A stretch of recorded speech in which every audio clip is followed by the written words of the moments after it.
નમસ્કાર, હું છું પ્રિયા અને તમે જોઈ રહ્યા છો જનતા કી જાણકારી ન્યૂઝ। નજર કરીએ આજના સમાચાર ઉપર।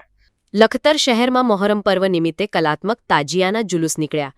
ઇસ્લામ ધર્મના પયંગબર હજરત મોહમ્મદના દોહિત્ર હજરત ઇમામ હુસૈને સત્યકાજે વહોરેલી શહાદતની યાદમાં નીકળતા તાજિયા આજે લખતર શહેરમાં મોહરમ પર્વ નિમિત્તે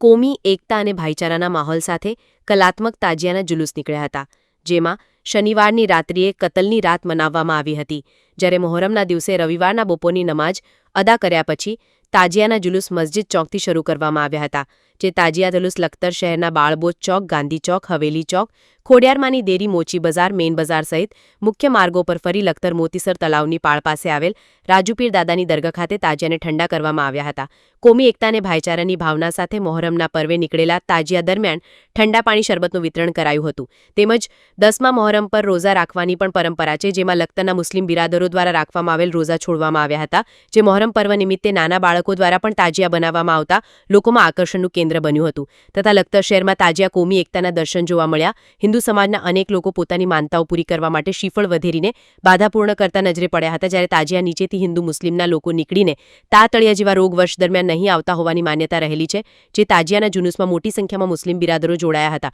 જ્યારે કોઈ અનિચ્છનીય ઘટના ન બને તે માટે લખતર પીઆઈ વાયપી પટેલના માર્ગદર્શન હેઠળ ચુસ્ત પોલીસ બંદોબસ્ત ગોઠવવામાં આવ્યો હતો। રિપોર્ટ જયેન્દ્રસિંહ ઝાલા।